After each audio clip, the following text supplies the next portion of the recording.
इज्जत दिलाते फिरेंगे। मुन्नी तू घर रहा कर, पापा को नहीं बताना ये सब। इसमें मेरी क्या गलती है माँ? आप घड़ी में थे घर पे, अब मुझे इंसाफ दो, बेकसूर मैं, मुझे तुम जीने का अधिकार दो। कसूर मेरा बस यही कि एक लड़की हूँ मैं, जिंदगी के इस चमन में सांस को तड़पती हूँ।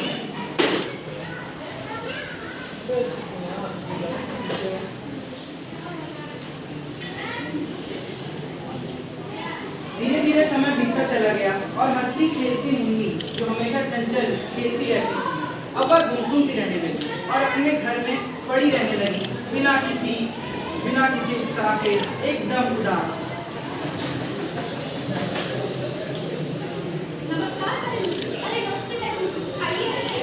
मुन्नी आजकल स्कूल में आया है, सब कुशल मंगल। जी जी सर, मैडम जी, मैडम जी, तुम लोग कर रहे हो क्या हुआ? कुछ नहीं हुआ, वो परीक्षा को लेकर परेशान है। नहीं मैडम जी, ये परीक्षा की बात नहीं है, मैं परीक्षा से परेशान नहीं हूँ मैडम जी।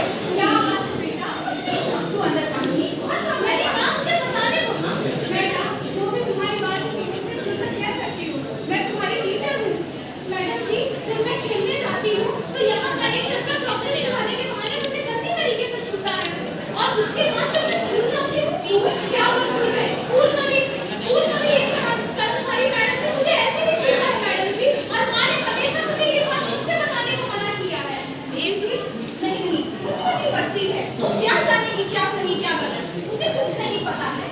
बच्चे सब जानते हैं, एहसास है उन्हें अच्छे स्पर्श का और बुरे स्पर्श का। ऐसी परिस्थिति में यदि आप के बच्चे आपके पास आए तो उन्हें डांटे नहीं, दुलारे नहीं, उनकी बात सुने, उनकी सहायता करें और उनकी आवाज सुने।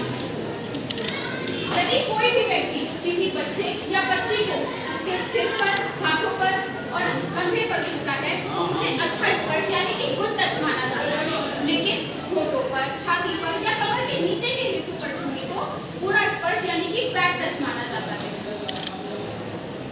मैं चुप थी, आप चुप नहीं रहिए। गलत हम नहीं, गलत वो है।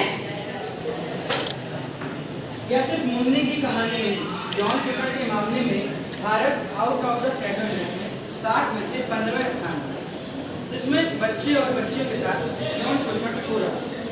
इसके लिए सरकार अक्सर नए नियम और कानून बनाती है। 2012 में सरकार ने पॉक्सो एक्ट लागू किया, जिसके तहत धारा 7 में लैंगिक हमला यानी कि अगर किसी बच्चे या बच्ची पर बुरे आशय से, अश्लील आशय से कोई छूता है, उसके प्राइवेट पार्ट को टच करता है, तो यह एक दंडनीय अपराध है। पॉक्सो एक्ट की धारा 8 हमें इसमें सजा का प्राविधान देती है, जिसमें सजा 3 वर्ष से 5 वर्ष तक। तो यदि आप में से कोई भी कभी इसका सामना करता है तो इसकी शिकायत जरूर करें। भारतीय दंड संहिता की धारा 366 कहता है कि यदि कोई 18 वर्ष से कम की बालिका को संभोग के लिए उत्तेजित करता है या उसे कहीं ले जाने के लिए विवश करता है, उसे 10 साल की सजा और जुर्माने के साथ दंडित किया जाएगा। मुन्नी जैसी घटनाओं को सामाजिक कुरीतियों द्वारा दबाया जाता है। यह घटनाएं आगे चल के बड़े अपराध को अंजाम देती हैं। यह हम सभी की जिम्मेदारी है कि अपनी बच्चियों को शिक्षा के लिए प्रोत्साहित करें और उन्हें उनके अधिकार